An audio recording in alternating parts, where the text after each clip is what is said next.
can't suffocate. So he's just a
long time. I'm gonna make sure the audio is working.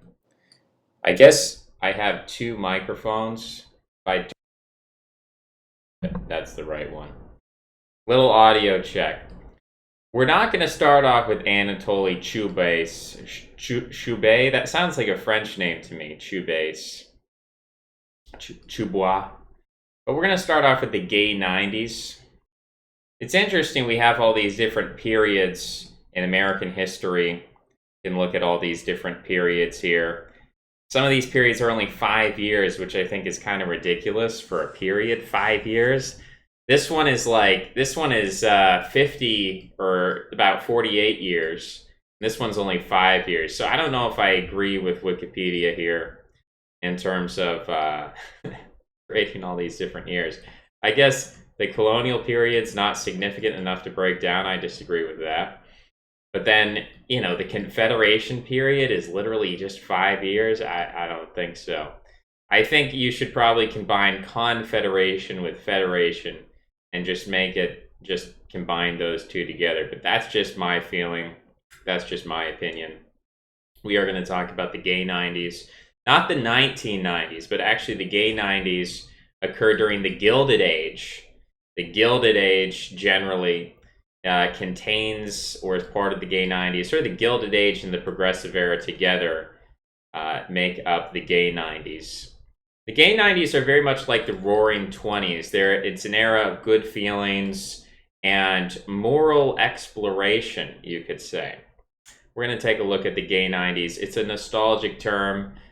In the United Kingdom, known as the Naughty 90s, refers to the era of decadent art of Aubrey Beardsley, Oscar Wilde, and the beginning of the suffragette movement. So we've got feminism.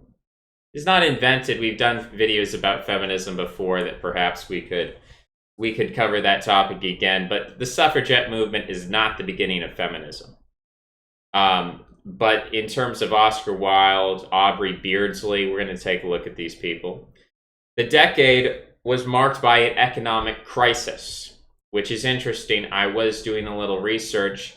We could even pull that up over here concerning birth rates and economics, and looking at the way in which birth rates interacts with economics.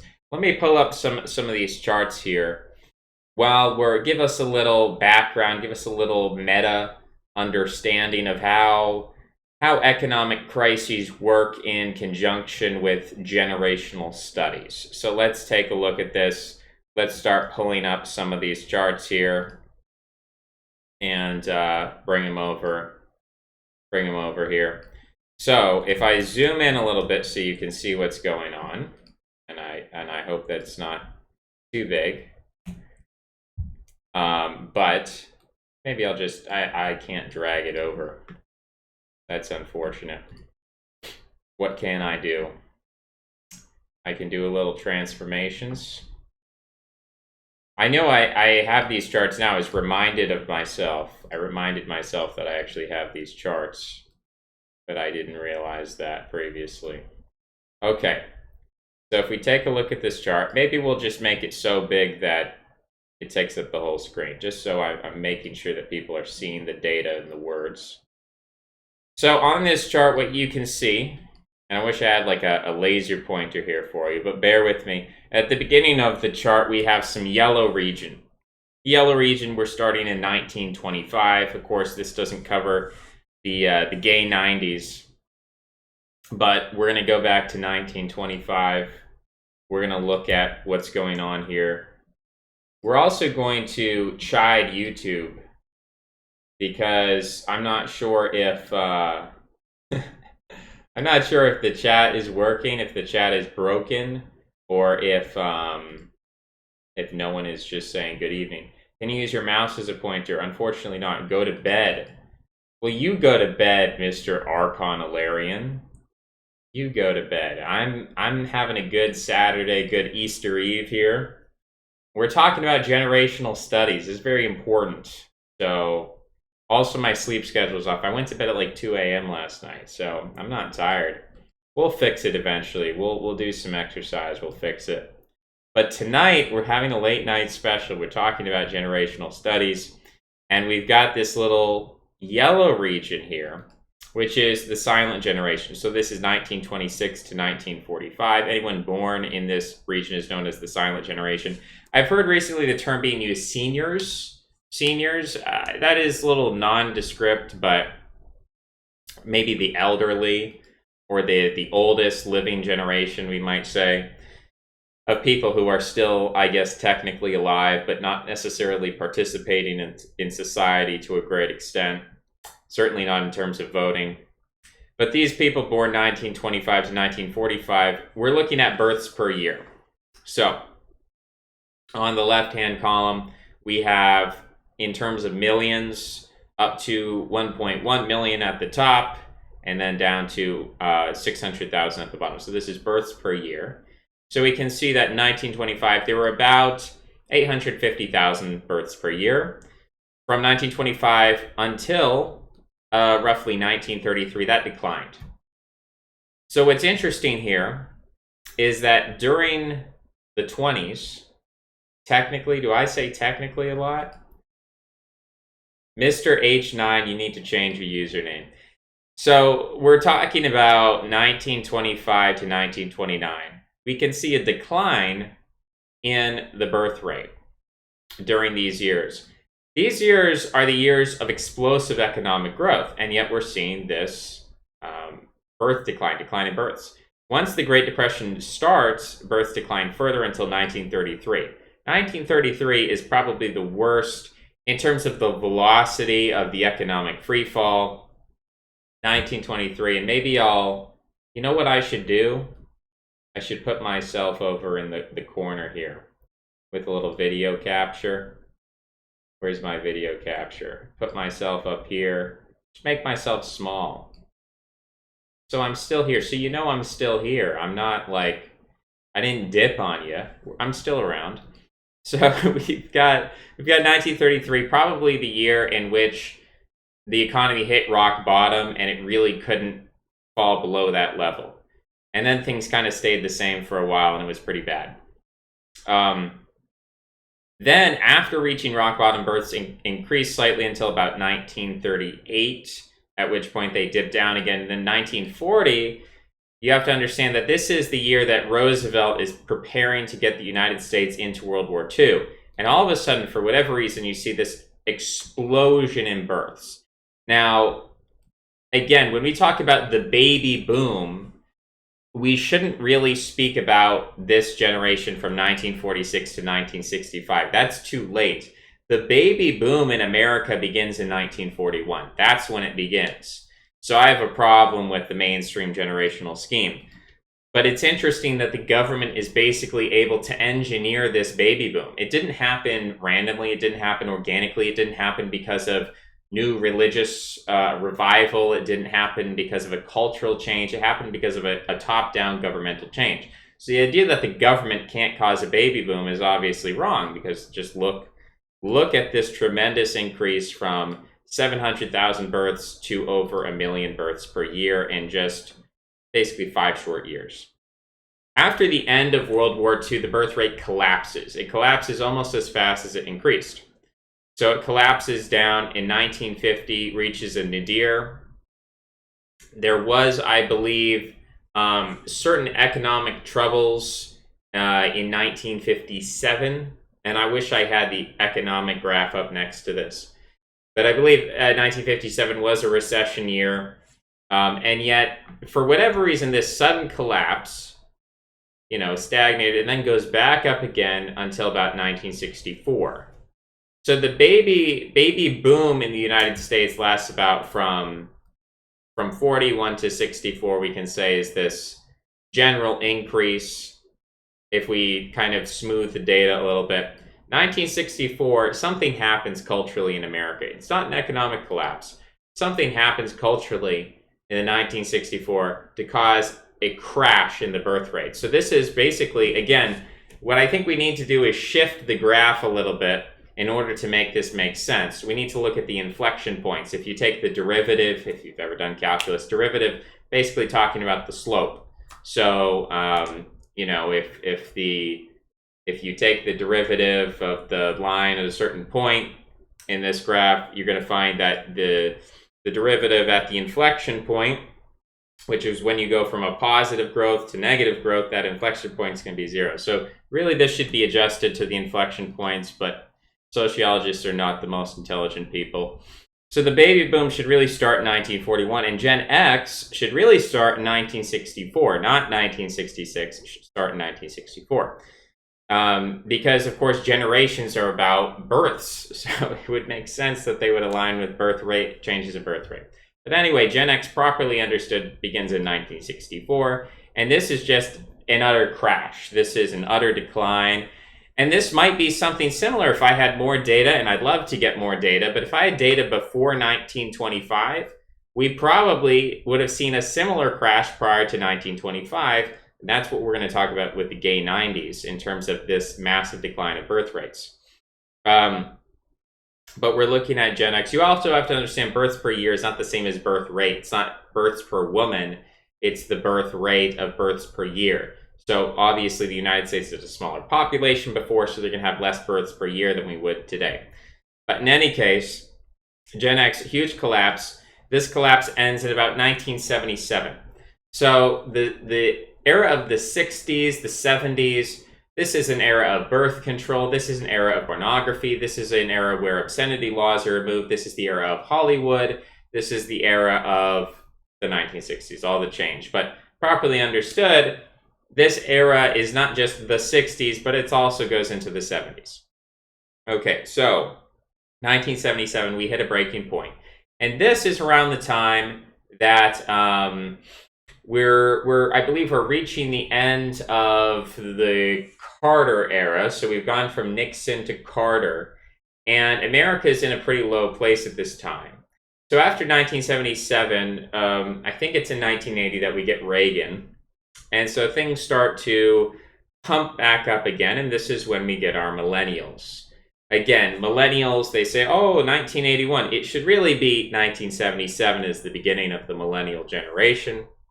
So this is the era of Reagan. This is the era of Arnold Schwarzenegger. This is the era of Conan the Barbarian. This is when the United States is puffing itself up for the final destruction of the Soviet Union, which was pre-planned. We're going to get into the destruction of the Soviet Union tonight and talk about why that happened and what that was all about. It wasn't spontaneous. It wasn't Soviet weakness necessarily.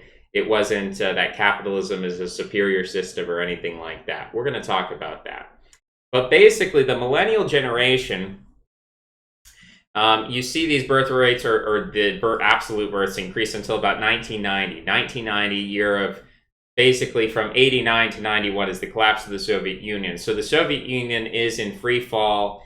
And in 1990, basically the cultural plug is pulled on the United States, and the era of good feelings, the era of masculinity, the era of Schwarzenegger and Hollywood and Conan the Barbarian and the Terminator and all those things, the plug is pulled, and then we get the depressing 90s. The depressing grunge, emo 1990s, suicide is promoted as chic. Everyone's trying to imitate French existentialists with their cigarettes and their black hair and their mascara and the macabre and, Edward Gorey and all of these sort of gothic dark themes. They come out in the 1990s. There's also, in response to that, there is a counter reaction in the 1990s of the rise of the boy band. And let's just remember the name. It's Perlman. Is it Ron Perlman or Richard Perlman? I forget. It's some R. Perlman. Perlman comes up with the idea of these boy bands, and there's a lot of rumors about what Perlman did to these young children. He wasn't the only one. There were a lot of people, but we've got people like Michael Jackson. We've got a lot of weird people coming out in the 90s and promoting youth and vitality, but doing it in a very weird, perverse, and superficial way. Very different from the theme of the 1980s. So we do see a decline here. And then after 9/11 and after the United States starts gearing up for war in 2003, we start to see a huge increase in absolute births. We also see it from the effects of mass immigration. So you've got more South Americans, Central Americans pouring into the country and having larger families than heritage Americans. So we've got this increase from about 2003 up until about 2008 or so. And then we start to see a stagnation. We start to see an inflection point, and then we might be headed into a decline by 2016. There were rumors of a Trump baby boom. I think those were probably exaggerated. I don't have the data for after 2015. But if we assume a normal oscillation, then we can assume that we are headed into an inflection point. We are headed into a decline in births, and that we're probably going to go back to somewhere where we were in about the year 2000. What's interesting, to get back to the economics of the situation, from 1964 until the early 70s, the economy was pretty good. In the 70s, the economy started to decline. In the 80s, the economy was mostly good.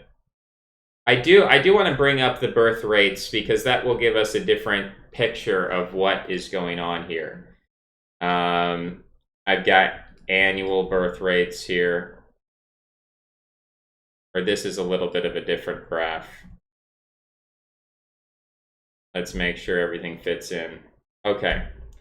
So this is title, Annual Births in the United States. All right. So we're looking at the baby boomers. Again, 1945, very low. This data is a bit different. This data seems to contradict the other data, so I'd like to look at the source. But this data says that the annual births rose from 1945 up until about 1957, which again is when we had sort of economic troubles. It wasn't a depression or anything. It was just an economic decline.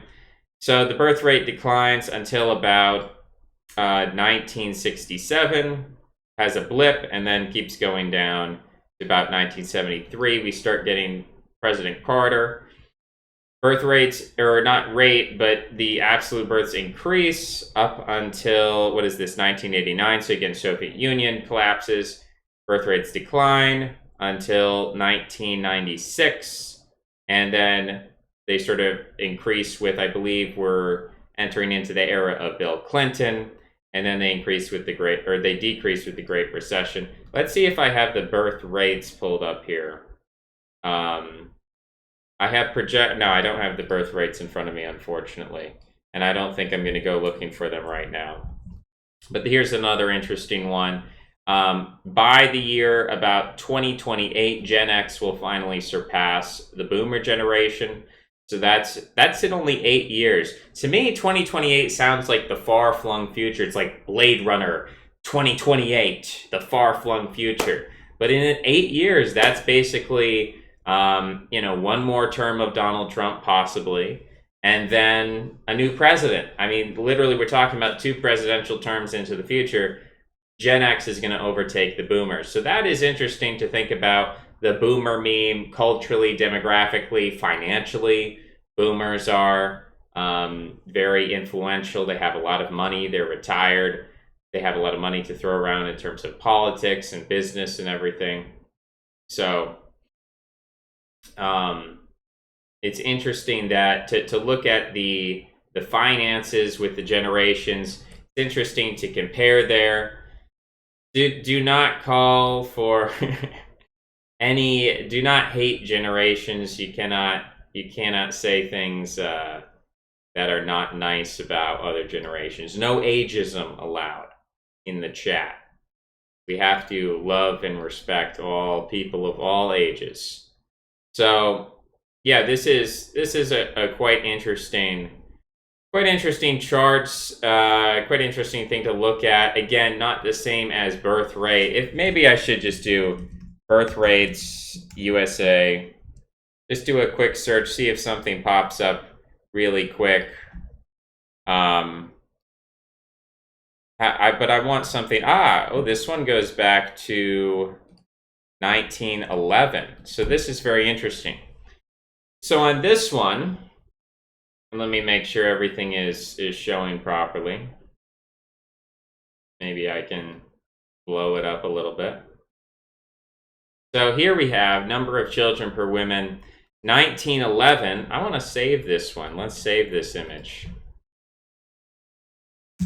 The GIF, apparently, which is not a great file format, but whatever. So we've got 1911, about 3.3 births per woman, which is not the extreme high that you would think. You know, if you go back 100 years, you're going to start seeing 8 births per woman. But apparently in 1911, again, this is after the naughty 90s, the decadent 90s, the gay 90s. It's only at 3.3. During the baby boom, the height of the baby boom, apparently this says about 1956, 1957, we reached the peak, which was about 3.6 births per women. So the idea that as you go back in time linearly, women had more kids, that's just not true. It's not a pure linear progression downward, or decline, I should say downward, but rather we're looking at 3.3 in 1911, increases to 3.6 in 1956. So obviously here the Great Depression is a low point. But if you look from 1911 until 1929, there's a clear decline in births. So the idea that more wealth means more births is simply wrong. It's simply wrong to say that more money means more births, because we can see from 1911 to 1929, births decline. During the Great Depression, from 1933 onwards, we actually see increase. And then by the time we hit the 60s, when the economy is really good in America, we get a decline. The energy crisis, things stagnate. Things have been stagnating ever since. Since 1965, we have had immigration to sort of try to boost our births. That hasn't had a significant effect because the birth rate's been collapsing for American citizens, people born in America. So we saved that little graph there. That was interesting. It would be good to have even older data. This one goes to 1927. It's hard to see after 1972 really what is going on with some of these birth rates. Teen birth rate, we can break it down by age bracket. Older women are tending to have more births than ever before. So women older than 30 are having more births than ever before. Teens are having less births than ever before. This is the teen rate reached its peak in about 1955. It was actually increasing, and now it's been declining. So a lot of interesting data there. Those are your carrots for today. Those are the vegetables that are good for you to eat. We're going to take a look at the naughty 90s. The naughty 90s here. We're going to make sure that I don't read anything that's off the screen. And we'll take a look at this. Okay. Aubrey Beardsley. And we're going to take a look at Richard Cutler. And it does not derive from homosexuality, apparently. Edith Wharton, Book Tarrington documented the high life of old money. So we're talking about the 1920s. The decade was seen nostalgically as a period of pre-income tax wealth for newly emergent societies like railroads, agricultural depression. dominance of the United States in South American markets, Caribbean meant industrialists of New England were doing very well. The name of a nostalgic radio program in the 1930s hosted by Joe Howard, as well as the New York Cafe. Be interesting to hear what songs they were playing from the 1890s. From the 20s to the 60s, filmmakers had an interest in the 90s. There's a film called The Naughty 90s. She Done Him Wrong. Belle of the 90s. The Strawberry Blonde. My Gal Sal. The Nifty 90s. By the Light of the Silvery Moon and Hello Dolly. I think I've heard of Hello Dolly. So those are the naughty 90s that we could take a look at.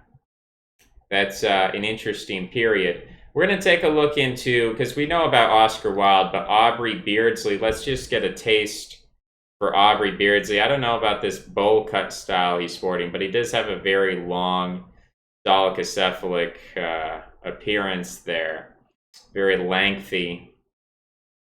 So we've got Mr., and I've got to maybe make this slightly smaller.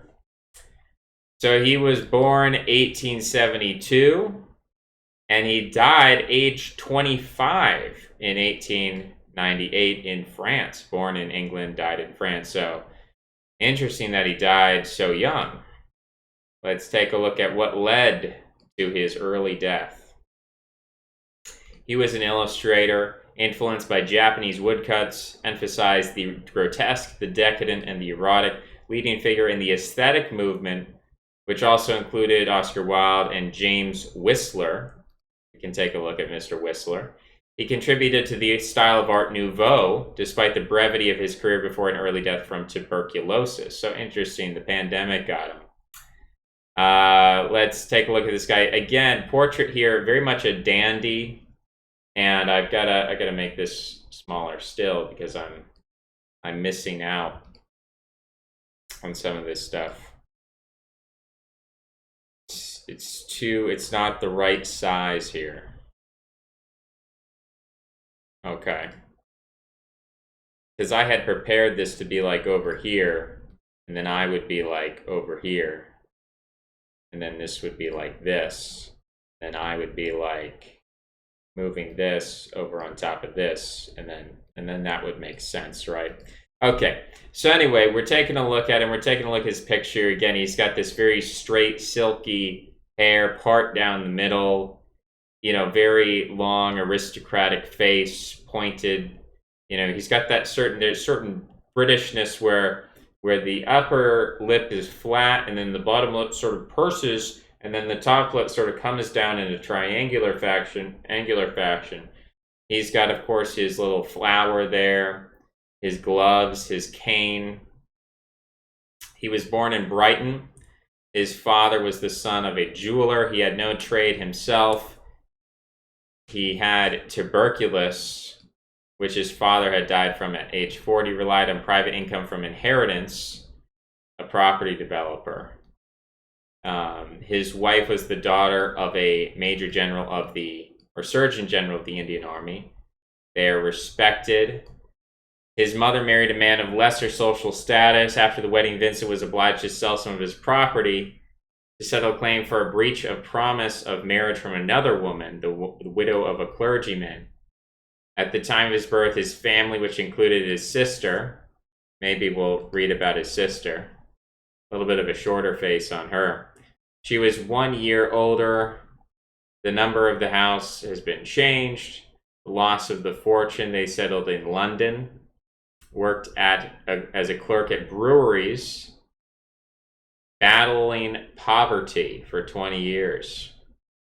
He wrote some poems. He obtained a post in an architect's office, and he took up art under Professor Fred Brown.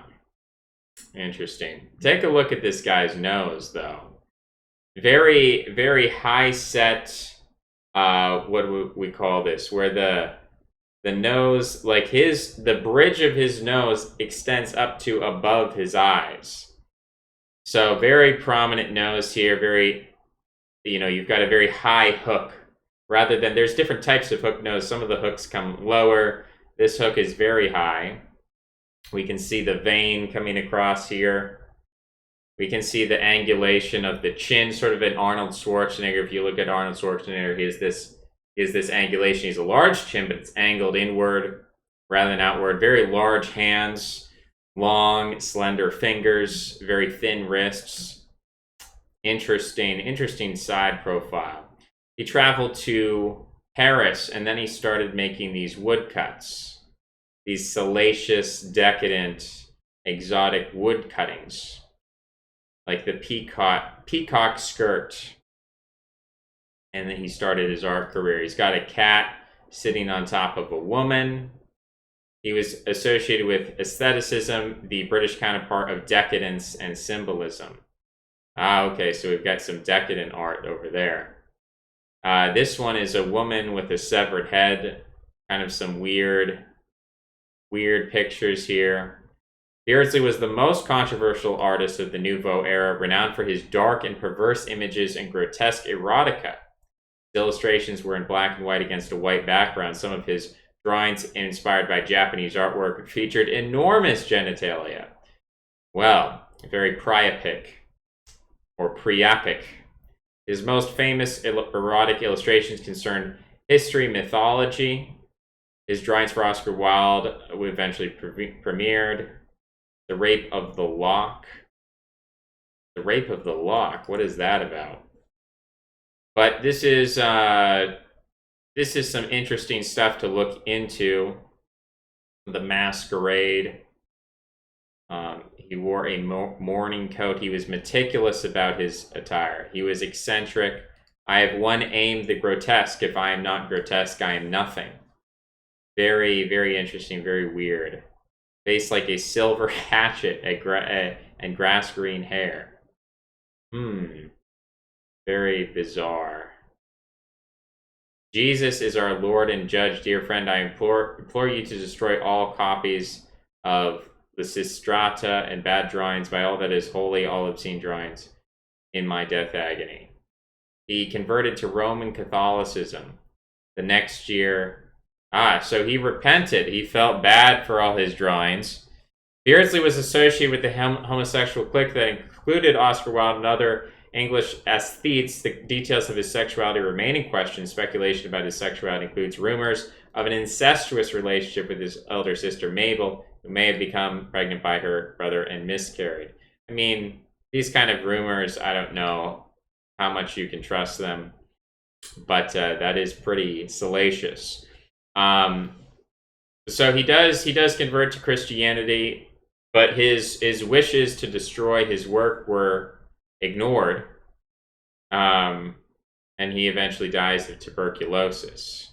So here we have the devil, two sort of demonic figures carrying a naked woman. We have a woman holding a Medusa head. We have, this very much reminds me of the art of Feherlophia, the green maiden or the green woman in Feherlophia. We've got some more. We've got, this one is more of a mythic, Lady of the Lake, King Arthur. That's a little more maybe less decadent, less grotesque. This one, a monkey carrying a woman.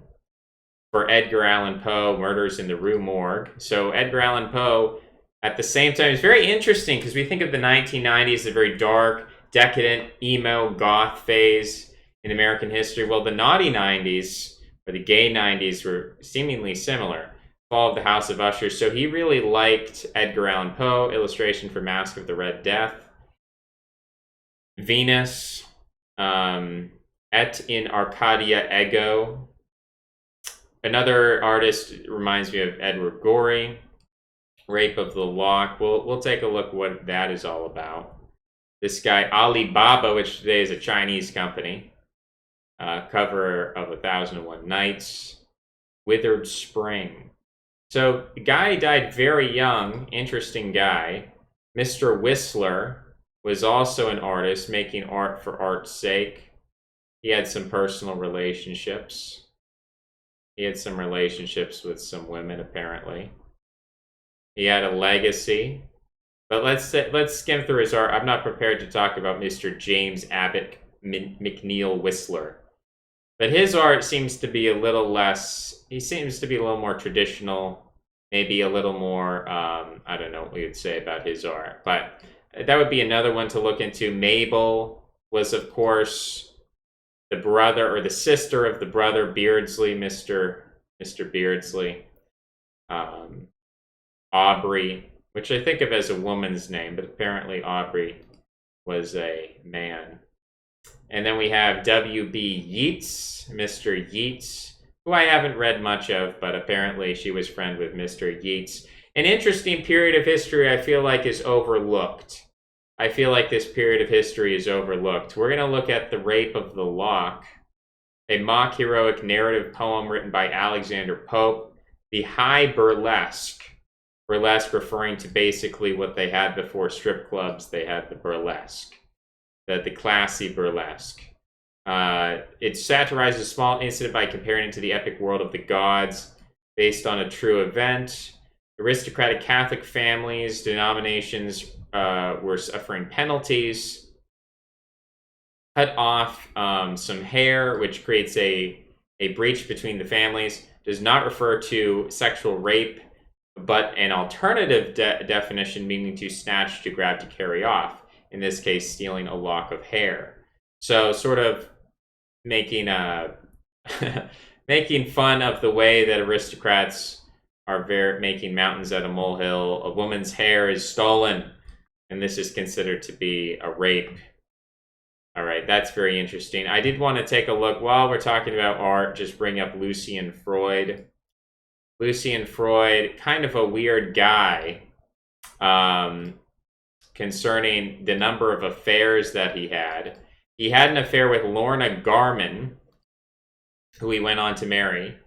Her niece, Kitty Garman, daughter of sculptor Jacob Epstein and Kathleen Garman. They had two daughters, Annabelle Freud and Annie Freud, before their marriage ended. Kitty Freud married to an economist.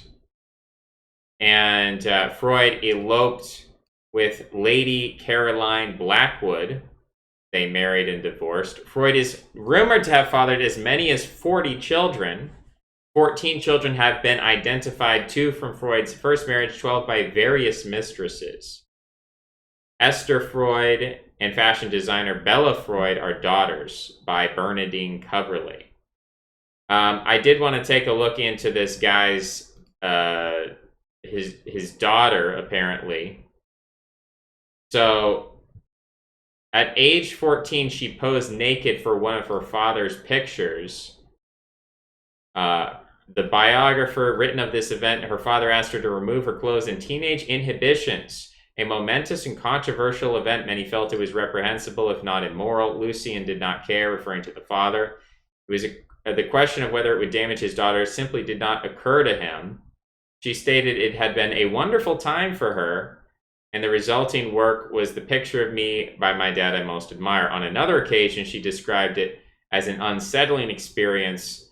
It was all very well for dad to say it was all right. No one else felt it was. She posed for her father 11 or 12 times. And this is a guy who does a bunch of nude portraits. Apparently, Lucian asked 6 of his daughters, including Annie, and a son to pose naked for him on different occasions. On one occasion, his daughter was pregnant. So Lucian Freud, descendant of the famous Sigmund Freud, weird guy. Just maybe somebody to take a look into. Now, Anatoly Chubas, I believe, if I'm correct, yes, he is associated with the, and I'm going to read the Russian here. This is Siemi, Bank, Banki, Bankir, and then Shina. Semibankischina.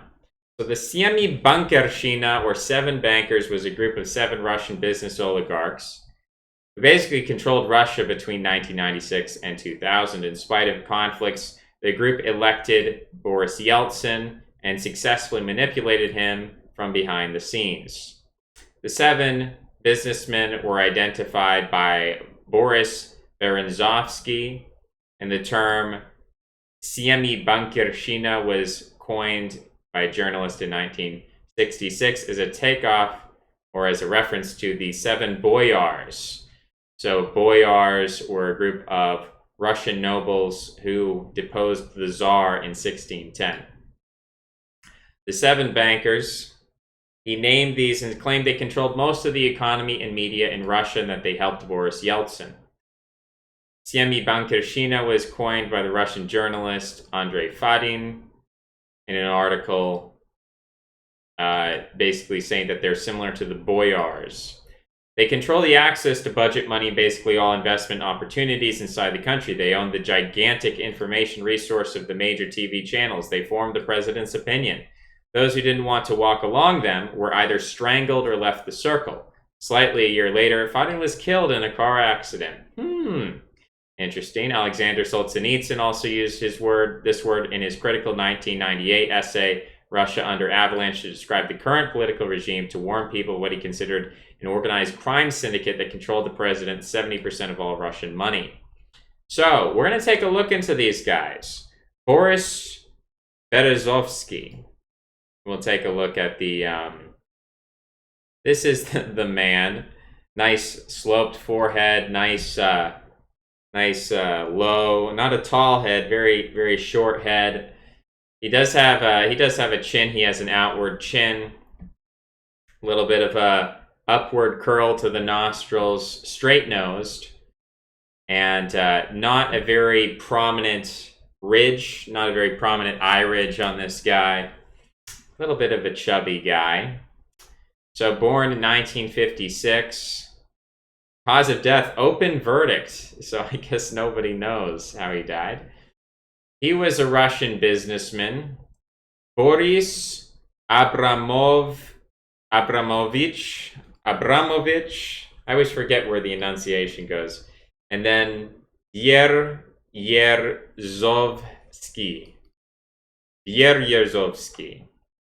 If they would put accent marks on this, it would really help. He was also known as Platon Elenin, which I'm not sure. Elenin, that's an interesting name. So he politically opposed Vladimir Putin since the election, remained a critic of Putin for his whole life. He was supposed to appear for questioning. He moved to the UK, who granted him asylum. He was convicted of fraud and embezzlement. Charges were brought in 1999. Russia failed to get the extradition. He made his fortune through the privatization of state property control. He profited from gaining control over various assets, including the country's main television channel, Channel 1, in 1997. His wealth was $3 billion. At the height of his power in the Yeltsin years, he was deputy secretary of Russia's Security Council, friend of Boris Yeltsin's influential daughter, Tatiana, member of the Yeltsin family. Family in quotation marks, referring to the inner circle. Helped found Unity, the political party that formed Vladimir Putin's parliamentary base. So basically, he helped found Putin's party. He was elected to the Duma on Putin's slate. Following the presidential election, he went into the opposition. So he helped Putin rise to power, and then he had a disagreement with Putin. He got in a disagreement with Roman Abramovich, who we'll talk about. A postmortem examination found his death was consistent with hanging. There were no signs of a violent struggle. The coroner recorded this as an open verdict. So, question, how did he die? We're not quite sure. His early life, he was born to a Jewish civil engineer construction. He studied mathematics. And he studied optimization and control theory, which is a subfield of mathematics. He took advantage of perestroika to found certain companies here, and so this is what happens. Perestroika means melting of the ice. So taking the communist economy and saying, you know what, let's relax a little bit. Let's have a little bit of capitalism. So perestroika, this is under Gorbachev, or I guess it can also mean restructuring. Or glasnost, I think glasnost is the one that means Is that the one that means melting? I think he was known as a homosexual. Yeah, I just saw what's going on in the chat. Is glasnost the one? No, it means publicity. I was sure there was one that meant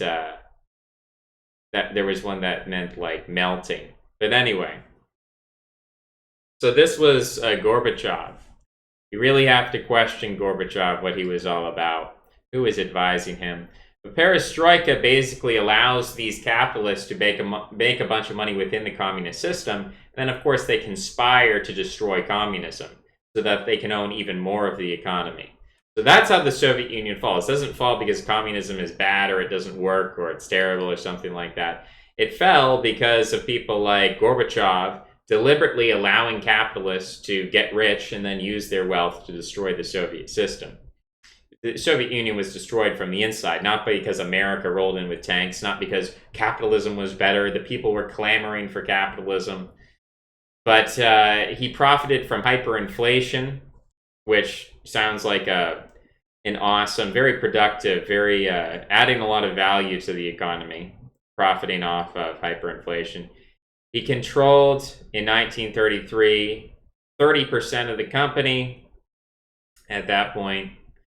He was the target of a car bombing assassination attempt, which his driver was killed. Linked the crime to the resistance of Atovaz management.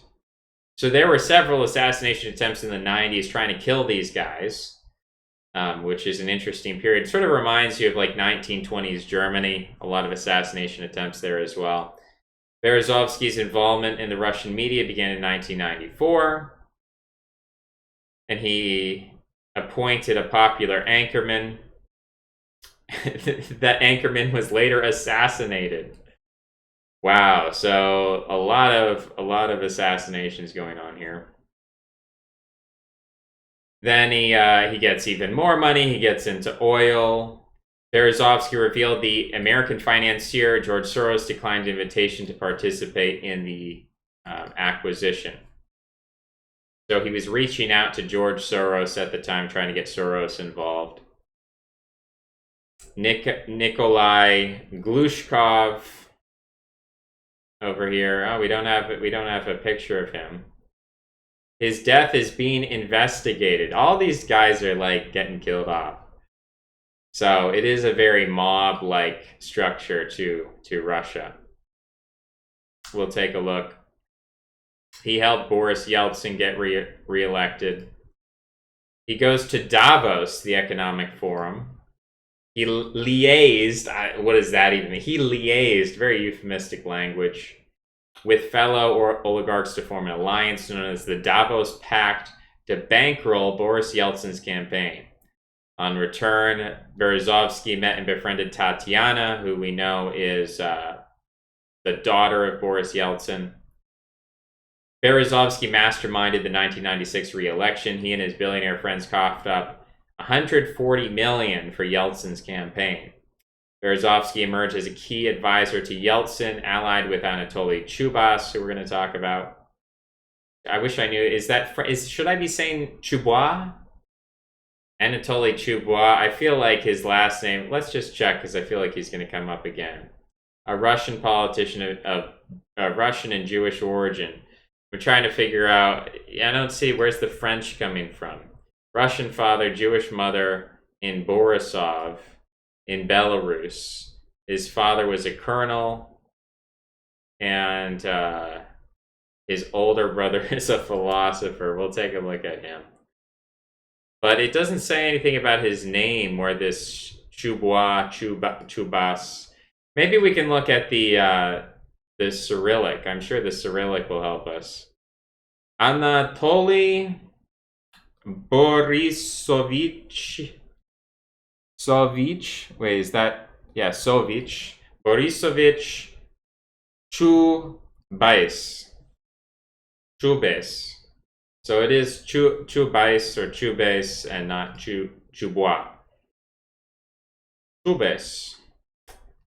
So anyway, there was a General Alexander Korsakov, and Korsakov was a KGB agent who served as Yeltsin's bodyguard So apparently he stood on top of a tank during a speech. His early life, the KGB, these KG people like Korzakov and Putin later become anti-communists, I guess. He was a strong backer of the war in Chechnya. Let's see here. He implicating Chubais in financial transactions. The White House of Russia. Interesting. I'm trying to get a feeling for this guy. The negative outlook of Yeltsin, poor democratic institutions, chemical gases to smoke the deputies from the building. Wow. Some interesting things going on here. All right, this maybe is interesting. The Yeltsin felt free to express his contempt toward democratic principles. Some episodes are resident of the Nixon tapes. Okay, so they just didn't like democracy. People around Yeltsin. Let's see here. He is a member of United Russia, which I believe is Putin's party. So he's a Putin guy. Yeltsin guy, now a Putin guy. Berezovsky, Chubais, and others plotted the ouster of Korzakov and other hardliners. I don't know what that means by hardliner. What that refers to as hardliner. Maybe people who are against democracy. Or he was more of a Putin type of a guy. Yeltsin fired Korzakov and other hawks. I'm thinking they're talking about Russians who are against the West. I think that's what's meant by hawks. Firing them was controversial. Korzakov had caught two of Yeltsin campaign organizers carrying $500,000 US cash without invoices. So Korzakov was revealing the corruption of the Yeltsin regime, and the Semibankischina did not like that. Yeltsin came first, with Alexander Lebed finishing third. He beat the communist Gennady Zyuganov. Victory due to the support of TV networks controlled by Gusinsky and Berezovsky and money from the business elite. He was apparently Alexander Lebed. We don't have a picture. Oh, we do have a picture of him. Here's Alexander Lebed, looking very Soviet. Looking like a very Soviet man. He ran for president. He died in a helicopter crash. All these dudes are dying. All these dudes are getting killed off. He was compared to Augusto Pinochet and Napoleon Bonaparte. He was considered the most popular candidate for election, and then decided not to run for president, was killed 2 years later. He preferred boxing and chess. His father spent time in a labor camp and witnessed a massacre. He was in Afghanistan. He was a commander. And during the 1991 coup d'etat by Soviet hardliners against the Russian government, he gained fame by refusing to follow orders to lead his forces against Boris Yeltsin, contributing to the collapse. So he did not attack Yeltsin. I guess at that time he was friendly to Yeltsin. Sick and tired of guarding the sleep and safety of crooks. And he was, I guess, looked at as a Russian nationalist. And then went against Yeltsin. He praised Augusto Pinochet and Charles de Gaulle. So this was one of these guys. He kind of looks like the dude who went to space here. Forget that dude's name. He's got a very wide nose, very broad face. So, oh, Trump? Did I just see Trump? His visit to the United States was viewed as an effort to win over American business interests as a best successor to Boris Yeltsin included a meeting with Donald Trump at Trump Tower. No citation. Oh, maybe the citation comes later. He discussed potential construction projects in Moscow. He invited me to Russia. I accepted. I thought he was terrific, Trump said. One Western analyst said he may perceive that Yeltsin benefited greatly from support from the Americans. Bill Clinton made a trip to Moscow during the campaign. At the invitation of William Roth, a senator from Delaware, this is William Roth, just in case you were wondering, William Roth. He is German and Swedish. William Roth he voted in favor of the Civil Rights Act. He was a witty man, but an unnatural campaigner. He died of heart failure. Okay, that's interesting. William Roth was over there.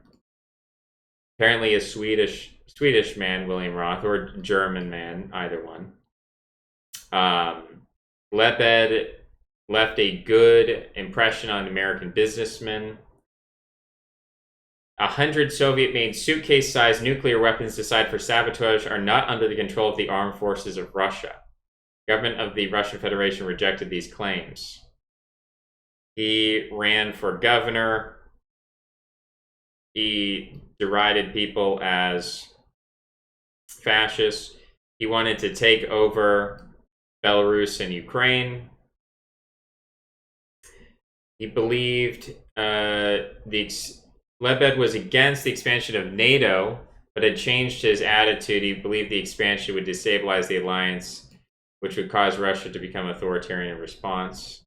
He had a brother, Alexei, who might still be... No, he died in 2019. Not as famous. So they dismissed Alexander Lebed. He was secretly plotting a coup and mustering a private army. Lebed accused Berezovsky and Gusinsky of engineering the ouster, formed a coalition with Korsakov. So you're seeing the military men are trying to form a coalition against these money men. So warrior class against merchant class. Dismissal of Lebed left the policy in limbo. We'll take a look a little bit further. The Young Reformers, the Davos Pact, the Chubais loyalist Vladimir Potanin, a billionaire, another billionaire, Vladimir Potanin, acquired his wealth through the controversial Loans for Shares program. Wealthiest man in Russia, 19.1 billion.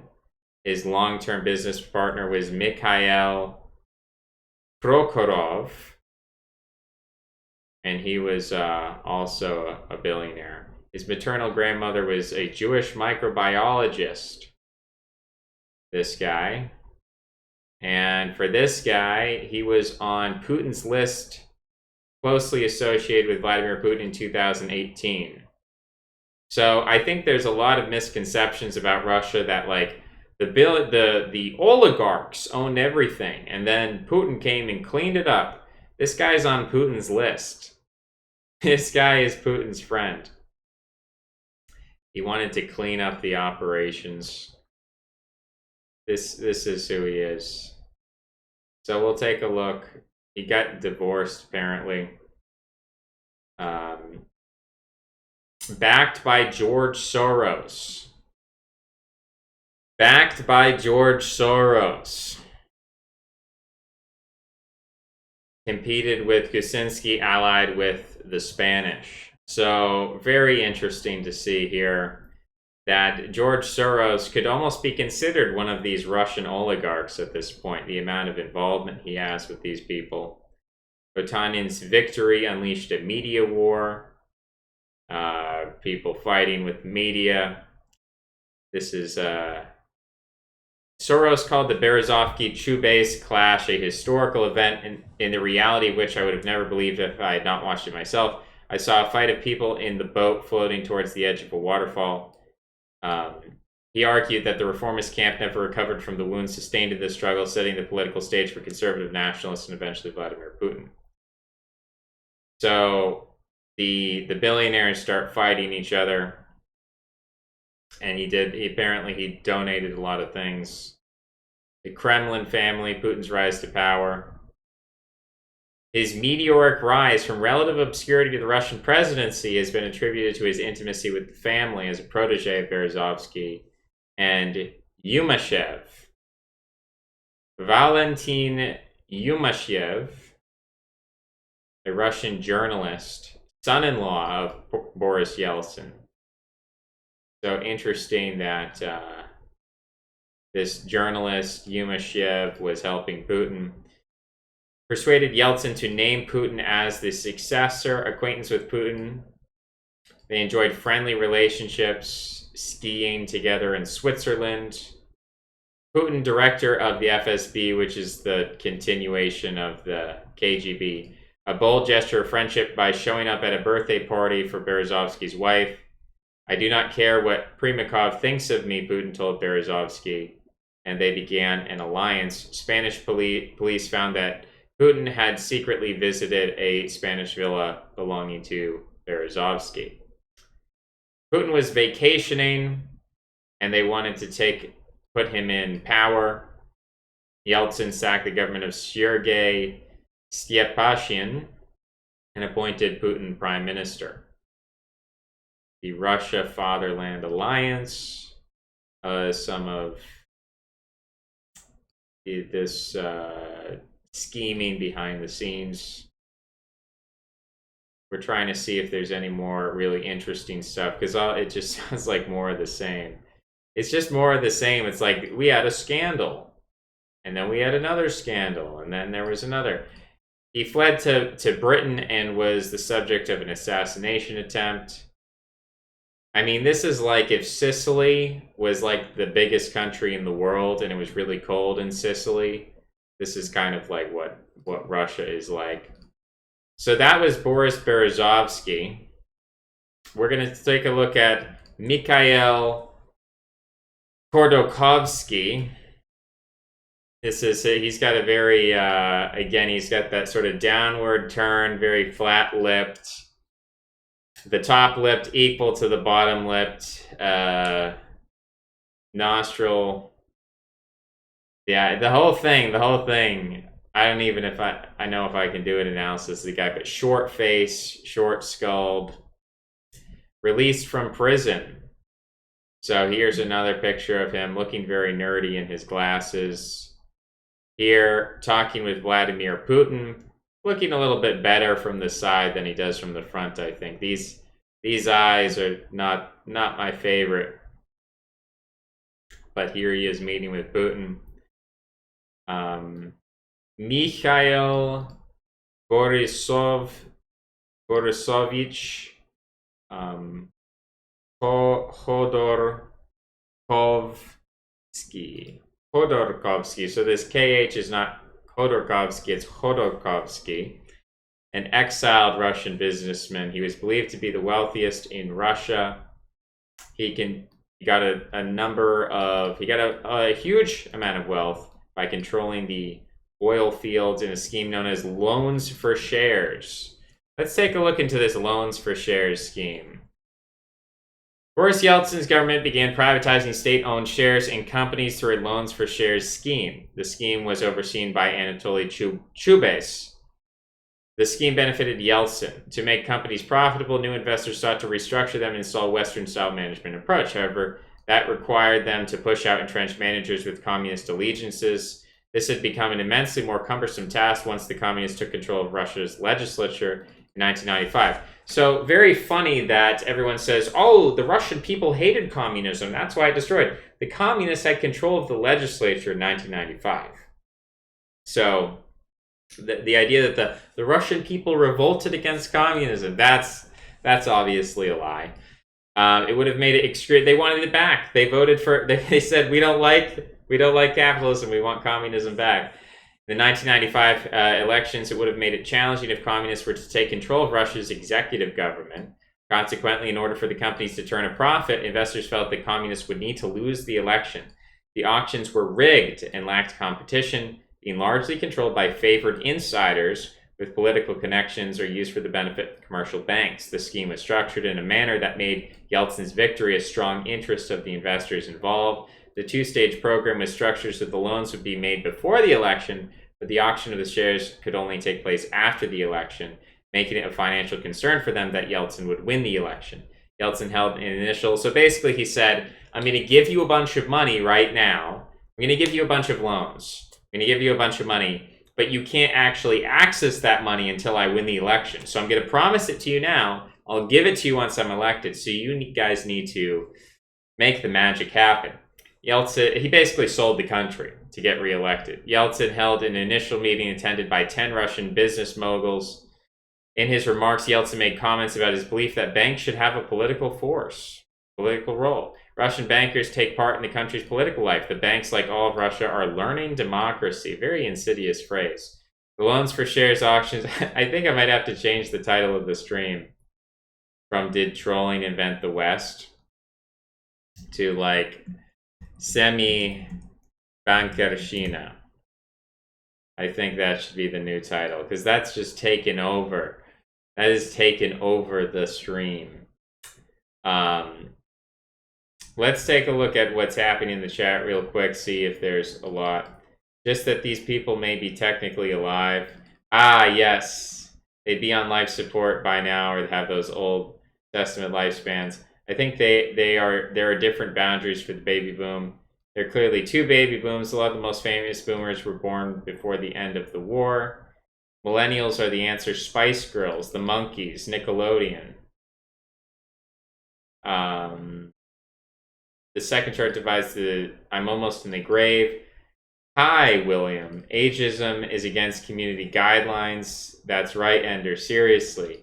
A random graph. Wild. We would have to break down who is having kids. Please don't ban me. Very nice name. Thank you, very nice name. I like your name. I'd like to see the graph with separations between ethnic births. Ken should come on radio. Okay, well, that's an interesting suggestion. I don't. We'll think about that. And by income and by state, the birth rate isn't really the number it says for 2020 due to illegal births. We need more detail. Well, I don't know. Illegal immigrants, I think, still go to hospitals, right? I'm not quite sure. One of the new variables someone pointed out to me is the difference between median ages by race. It's a good variable to remember. By the way, Ken and all here, there's a Yale Courses channel with recorded lectures. First, the playlist uploaded is a class about population science. Black median is 40, Asian median is 65, naughty 90s broke, Belle Epoch woke, ragtime is getting started, Scott Joplin. Looks like alfalfa, check it out, many unintended red pills straight from a horse's mouth. Looks like me a bit. He was a known homosexual. Aquiline. Yes, Aquiline, referring to Aquiline, not Aquiline. Aquiline referring to the eagle. Kind of, the Celion is a bit too deep. Looks like Greek pottery. Known as homosexual. Why do people call Kenneth Kendall when he prefers Kenny Bear? I don't know that I am preferring either of those. But I think probably the more accurate insult is the first one than the latter. Well worth looking up insults by Alexander Pope. Yeah, we could do that at some later date. I like the art. It's decent. If there isn't talk about the Soviet Union and capitalism, I am unsubscribing. We are definitely talking about the Soviet Union and capitalism. Debtors profit off of hyperinflation. How does that work? So if you take out a bunch of loans, let's say Boris Yeltsin says, I'll give you $1 million now, and you have to pay me back $1 million next year. I say, okay, what's the interest? He says 1% interest or 0% interest. I say, okay, I'll take the $1 million right now. And with that $1 million, I'm going to buy a bunch of stocks or gold or land or something. I'm going to buy a bunch of assets. All of a sudden, hyperinflation happens, and I still have to pay back $1 million, but that $1 million is worth less than it was before. And so all of a sudden, I've made a whole bunch of money. So these guys taking out these loans for shares scheme benefited from Russian inflation. Capitalism didn't beat the Soviet Union, but Soviet socialism in the Soviet style couldn't have saved it. Well, obviously, socialism in the Soviet style wasn't enough to prevent the collapse of the Soviet Union. Then is it okay if I listen to nostalgic 90s hits as I also listen to your stream? Nothing I can do about that. I mean, you can listen to, I guess, anything that you want. Chubase Cabra. Yeah, let's take a look at these loans for shares. So 1995 allowed conspicuous oligarchs to reposition as captains of industry. Dreamed up by Vladimir Potanin, this privatization scheme was backed by Chubase, but also Kremlin conservatives like Soskovets, who was the one to get Yeltsin's signature at bargain basement prices. Potanin picked up Norilsk Nickel, the world's #1 smelter of palladium and nickel, and Mikhail Khodorkovsky, different spelling here, but same guy, Khodorkovsky of Menatiev, and Boris Berezovsky. I hate when people use the double I. It's supposed to be a Y. They acquired the oil giants Sidanko, Yukos, and Sibneft. Facing severe fiscal deficit, desperate need of funds for the elections, the government of Boris Yeltsin adopted loans per share, endorsed by Chubase, a deputy prime minister. Some of the largest state industrial assets, including all these companies, were leased through auctions for money lent by commercial banks. The auctions were rigged, lacked competition, controlled by favored insiders, and political connections for commercial banks. The loans nor the lease enterprises were returned in time. This effectively became a form of selling or privatizing state assets at very low prices. The reforms were mainly the work of the advisors brought in under Boris Yeltsin, fearing that the population might have a change of heart and turn its back on democracy and capitalism. Yegor Gaider and Anatoly Chubas, the Russian architects of the process, decided to accelerate it, selling off state resources and enterprises at little or no charge. So they were basically just saying, this company is owned by the state, we're just going to give it away for free if you basically bribe us and help us win elections. Not long into the process, ownership of some of Russia's most valuable resources were auctioned off. They were supposedly acting on behalf of the state. The auctioneers rigged the process, and in every case, they ended up as successful bidders. This is how Khodorkovsky got a 78% share of Yukos, which was a company worth $5 billion, and he bought it for a mere $310 million.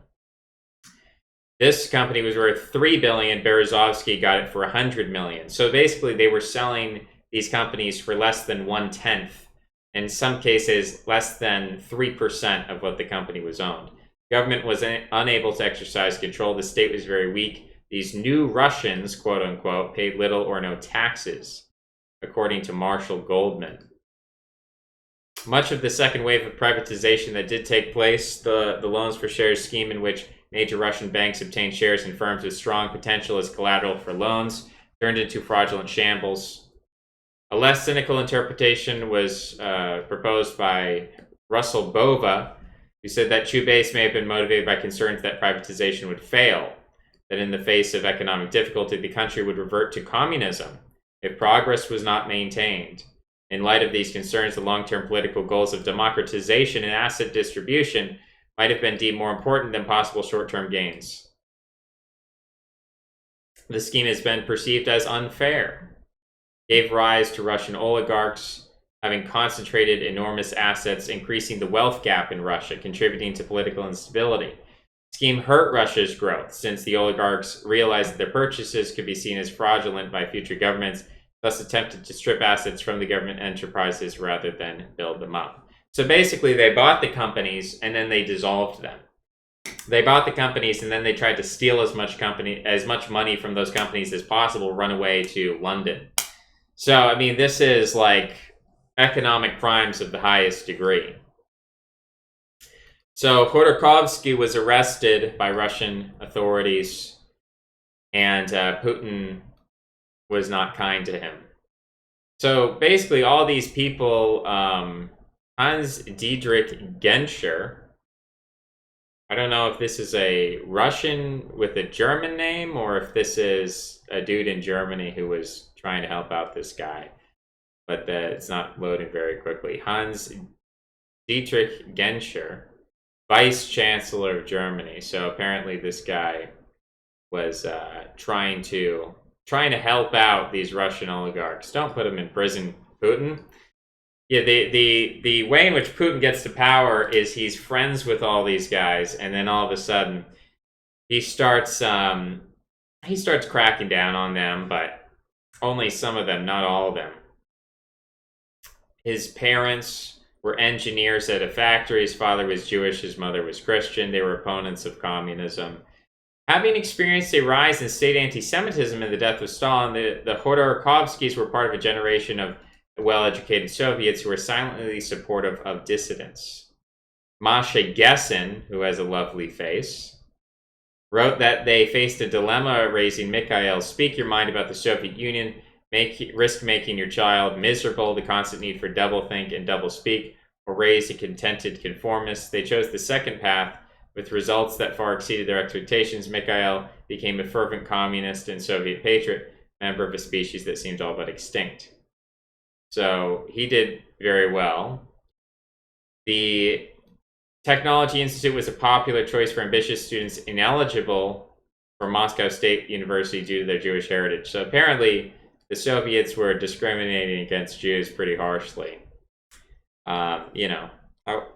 I mean, if the Soviet Union was discriminating against Jews, probably a good reason to bring it down. We're just taking a look through this, see if there's anything juicy here. Talking about these institutes, these oligarchs. He becomes an advisor to Boris Yeltsin during the failed coup by communist hardliners. He was on the barricades helping to defend the government. He lost his faith in communism. He wrote a capitalist manifesto entitled The Man with the Ruble. That's an interesting title. It's time to stop living according to Lenin. Our guiding light is profit. Our guiding light is profit, acquired in a strictly legal way. Our Lord is His Majesty money, for it is only He who can lead us to wealth as the norm in life.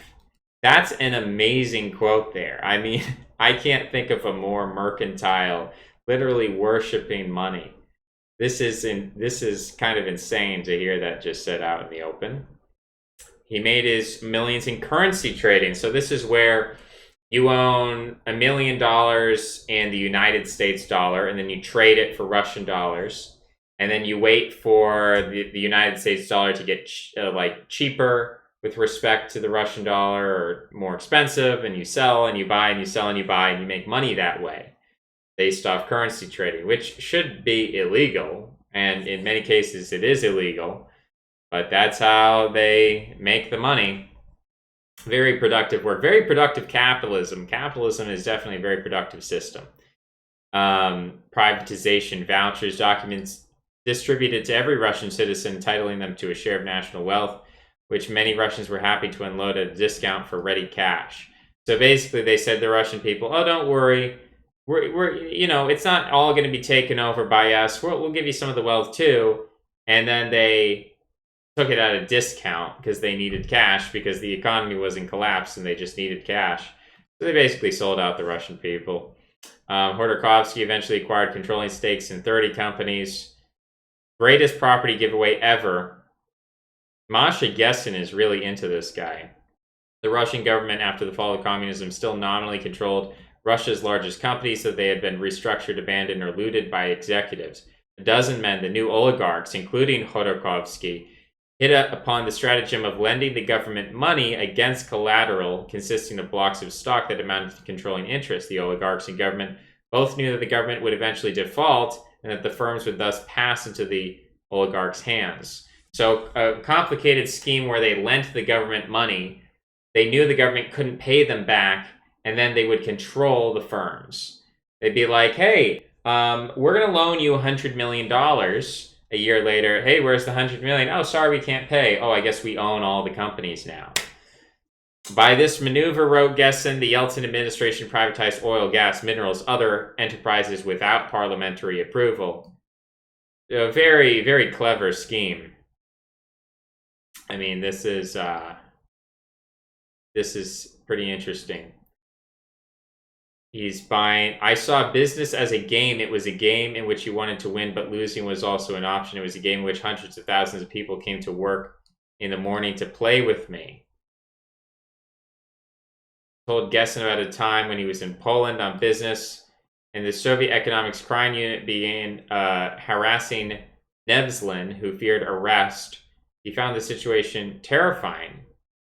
He said, "Let me go home, take a shower, get some sleep. We'll talk about it in the morning." There's no way to shake him ever. A data addict, an iron will, dependent on human stimulus for information, ideas, strong emotions, capable of turning them off. So he founded Open Russia, funded internet cafes in the provinces to get people to talk to each other. Founded internet training courses.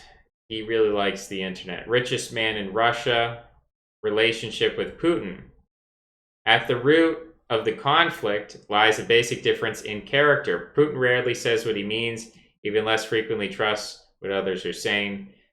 Khodorkovsky, in contrast, seems to have taken himself at face value, constructed his identity in accordance with convictions. That's what landed him in prison. Yeah, saying he worships money as a god may have landed him in prison for tax evasion, money laundering, embezzlement. Amazing. So, I see this as my civic duty. He was arrested in 2003. A Kafka-esque. Don't you love this world? It was absolutely Kafka-esque. What a wonderful term. So, he was arrested, went on hunger strike, appealed to Amnesty International.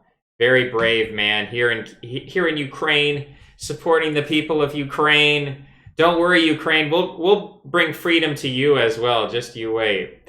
Just you wait, you can be free exactly like how we made Russia free. What a fantastic man. And then he's fighting Putin. He's still fighting Putin to this day. What a wonderful guy, that Mikhail Khodorkovsky. Then we have Mikhail Friedman. Friedman, not the most typical Russian name. He holds Israeli citizenship. Oh, that's cool. That's nice that Israel just allowed him to become a citizen. He supports Russian-speaking Jews worldwide. He co-founded the Russian Jewish Congress. He sounds like a very philanthropic man. He was denied entrance in 1980 to Moscow's top physics college because of his Jewish heritage. The Soviet Union was a very anti-Semitic country. And I guess, all these things I'm saying about, the fact that the 1990s was not such a great era in Russia. Well, look at the 1980s. I mean, it was pretty bad. There was some bad stuff going on. So he gets a degree in metallurgy. Mikhail Gorbachev begins to open the economy. He gets a window washing business, importing used computers, cigarettes, perfumes. He founds a bunch of companies. He takes some money and he founds a bank. It becomes one of the largest banks in 1991. Recruits Peter Avin. Take a look at Peter Alogovich Avin. Interesting here. He heads a bank. He is one of the many oligarchs who is sanctioned by President Trump. He and Alfred Koch published Gator's Revolution. The Minister of the Economy, Yegor Gator, we'll take a look at him, sought to revive Russia's economy. He's one of the richest people in the world. His father was half Latvian, half Russian. His mother was from a Jewish family. So he does a lot of interesting things here. Suggestion: he had been running drug running and organized crime. Filed defamation against BuzzFeed for publishing the unverified Donald Trump Russia dossier, which alludes collusion between Putin, Trump, and these business owners. Fusion GPS, we're getting into the whole Trump-Russia collusion thing there. But that's not really important for what we're talking about. He's a lover of art. He's a supporter of art and theater, along with 3 fellow Russian Jewish billionaires, Mikhail Friedman, Alexander Nastor, and German Khan. Followed the Genesis philanthropy group, whose purpose is to develop and enhance Jewish identity among Russian-speaking Jews worldwide. Very nice. His works have been lent to the Jewish Museum in Moscow. Okay, so he's very avant-garde. He's big into the avant-garde there. So we've got a bunch of people. Let's see if any... No, those people aren't on the list. So Yegor Gator, this guy here, not the happiest looking man. Pretty bald, low head. Definitely not the guy, not Aubrey. He doesn't look like Aubrey, I'll tell you that. What was Aubrey's last name? I've already forgotten let's look at the gay 90s again.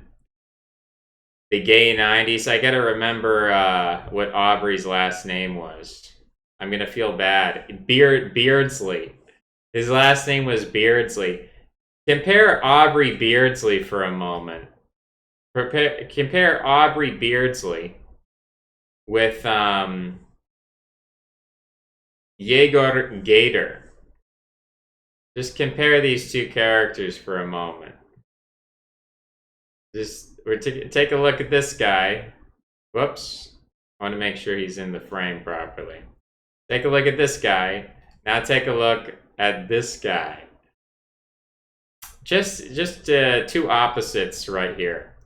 So we've got Mr. Gator. He was an architect of the controversial shock therapy reforms. He participated in certain agreements to establish the Commonwealth of Independent States, dissolve the Soviet Union. Many Russians held him responsible for the economic hardships that plagued the country in the 1990s that resulted in mass poverty, hyperinflation, among other things, although liberals praised him as a man who saved the company. Jeffrey Sachs, who advised the Russian government. Jeffrey Sachs, who advised the Russian government, whose doctoral advisor, Martin Feldstein, prepared him for this moment, to advise the Russian government, to teach the Russian government how to work. He was prepared, you know. His family is Jewish, and he received summa cum laude at Harvard. I mean, he's just he's a well-rounded guy. He's a good American patriot, just helping advise the Russian government out of the goodness of his heart. Dying of pulmonary edema was what killed off Gator. Gator, apparently the son of a military correspondent, Timur Gator. Take a look at Timur Gator. See, I don't know why the page is loading so slow. Friend of Raul Castro. His grandfather was Arkady Gator. Our servers are under maintenance. Oh, bro. I'm very mad at Wikipedia right now for being under maintenance. His daughter was leader. I can't even look at this anymore. Wikipedia is down. Look at this guy. Doesn't he look a little bit like, what's that guy? What's that guy who's on Beardson? Do people know who I'm talking about? Prince Hubris. It kind of looks like a Prince Hubris. But let's take a look, maybe if there's something on this page we can point out. I'm pretty depressed right now that Wikipedia is down. Kind of makes me sad that I can't look at these guys. We've got Knaster here, born into a Jewish family of academics.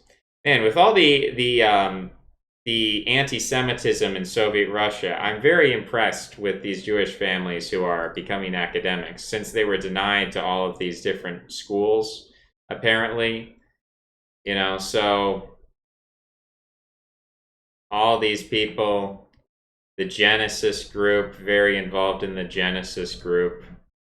German Khan, German Borisovich Khan. So he's his citizenship is Ukrainian, Russian, and Israeli. He's a man of 3 different countries. That's very cool. He's also a philanthropist. He donates to the European Jewish Fund and the Genesis Group. Born to Ukrainian Jewish parents. Was he discriminated against? Come on. This article is not so great. They forget to mention that they were discriminated against. I might have to put in a little bit edit there. You know, during his early life, it was difficult to get by because of the discrimination. But an active member of the Russian Jewish Congress, donates to all these philanthropic groups. He was a member of an initiative to create a Holocaust memorial in Ukraine. Well, hopefully that gets built soon, because Ukraine is one of the most anti-Semitic countries in Europe, with their president right now. He has both Russian and Israeli citizenship. He enjoys hunting and has a collection of guns and rifles. Sounds like a Chad. Father-in-law of Alex von der Zwan, who pleaded guilty to interference into the 2016 election.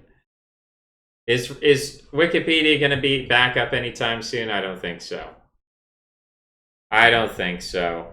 But that was Mikhail Friedman we were looking at. Mikhail Friedman. Anything interesting happening with him? I saw... Who did I see? No, I didn't. I thought I saw a name I recognized, but I didn't see that name. But with Wikipedia down, it's like, what's even the point of Wikipedia anymore? We talked about Peter Avin. We mentioned Vladimir Gusinsky. We mentioned Vladimir Potanin. We did not get to Alexander Smolensky. Error.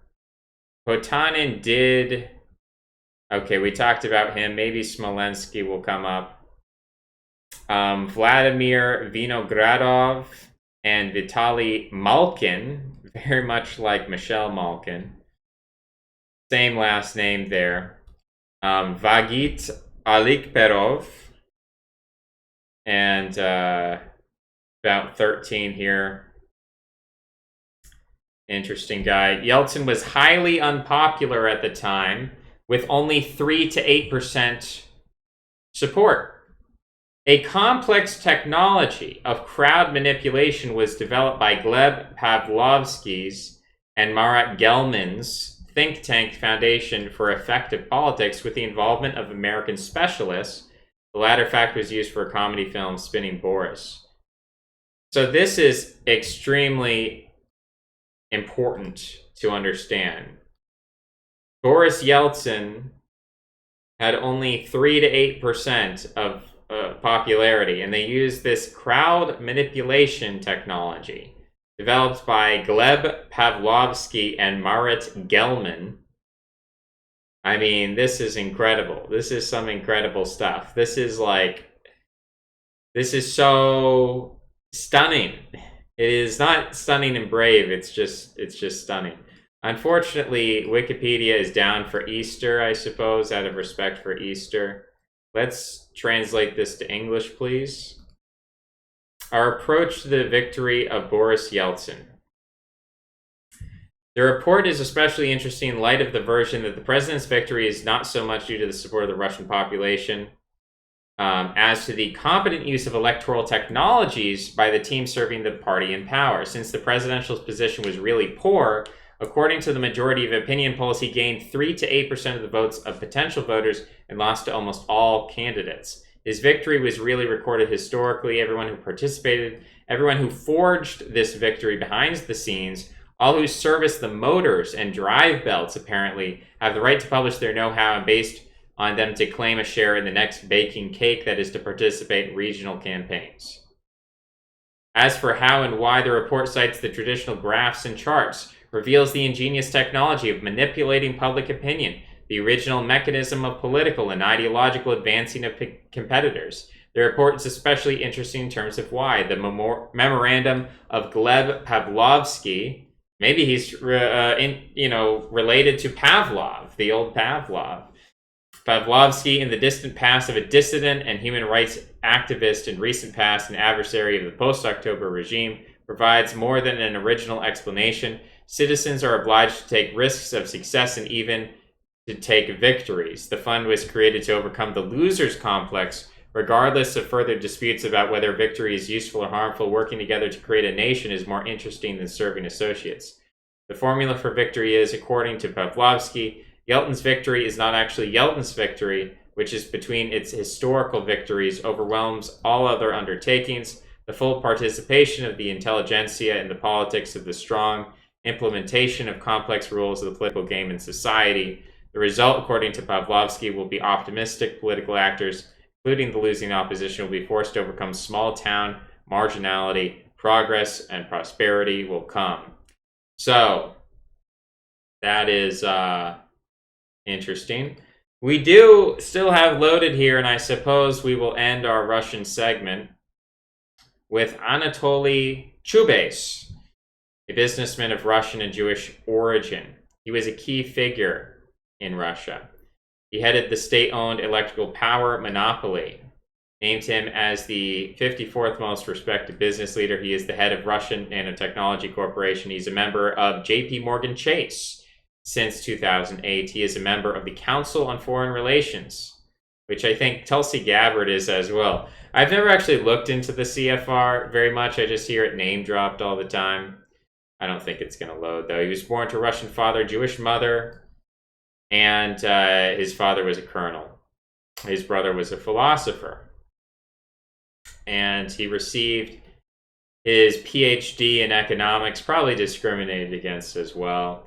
Became a member of an informal circle of market-oriented economists, together with Yuri Yamargayev and Grigory Glazkov. He published an article entitled Questions of Expanding the Autonomy of Business Enterprise Under the Conditions of Scientific and Technological Progress, in which the authors argue that no amount of central planning can predict the end demand for products. Which is like, yeah, ridiculous.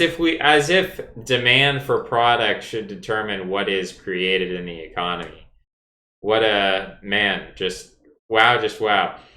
And in 1982, Chubais was introduced to the future Prime Minister of Russia, Yegor Gaidar, and invited to attend seminars by Chubais. Chubais had become the organizer of a Leningrad chapter to promote and discuss democratic ideas. These guys love democracy so much that they got Yeltsin.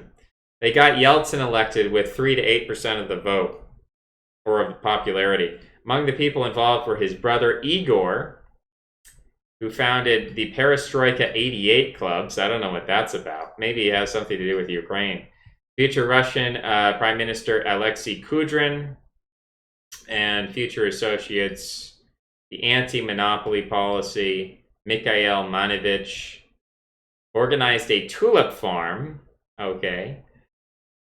That's interesting. Like the tulip inflation. Do people remember the tulip crash in the Netherlands? Chubais strongly criticized the scheme, citing inevitable inequality, social tensions. Ironically, Chubais became the champion of the same concept a few years later.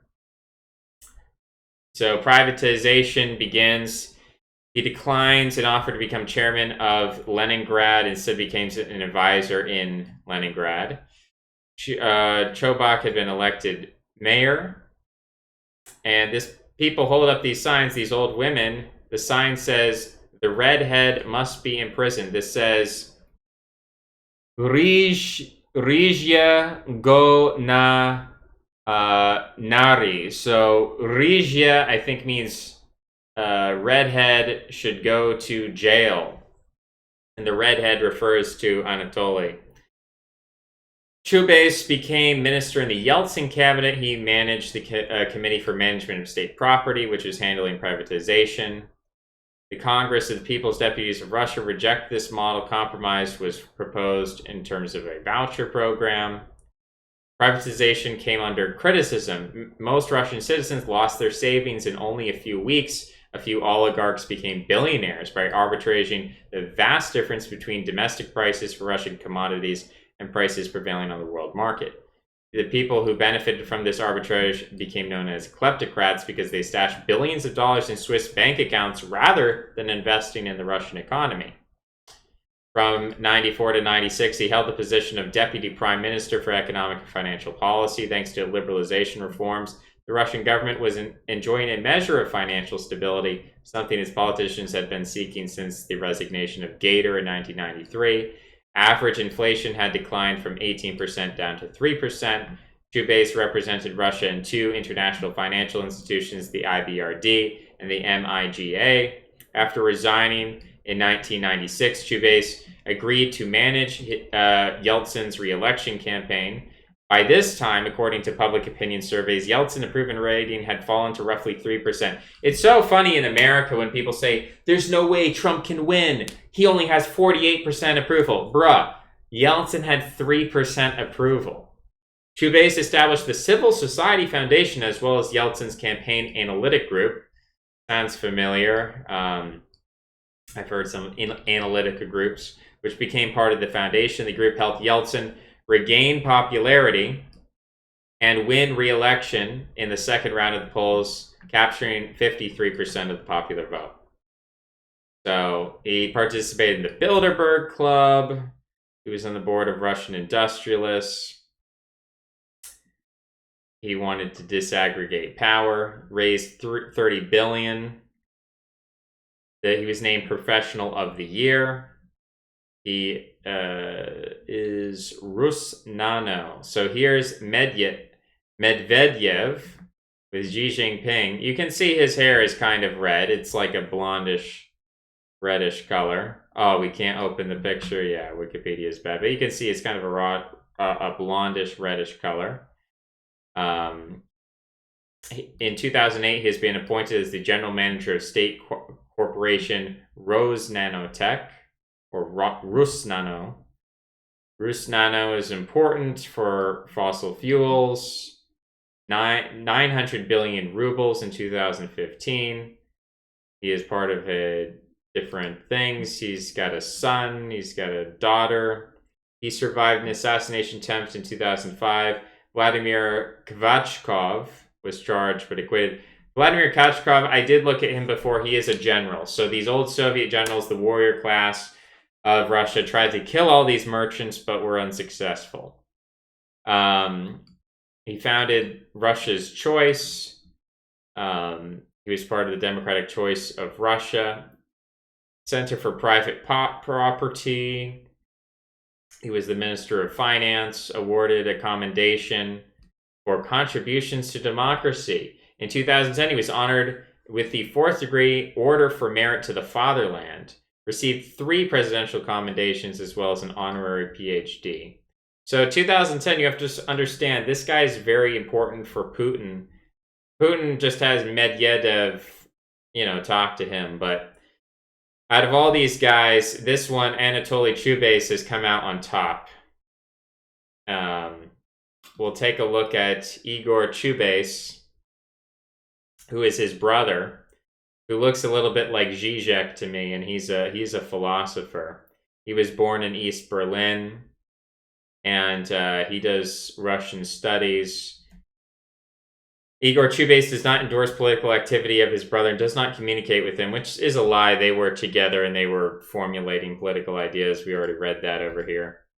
Signed a petition of Russian opposition, Putin must go. Someone edited Wikipedia just to put in that one-word sentence there. He signed a statement demanding to stop aggressive adventure to withdraw troops from Ukraine. Stop the propaganda. So This is what Putin. This is the brother of Putin's main economic guy here. So interesting stuff. I did want to talk maybe briefly about the things I intended to talk about.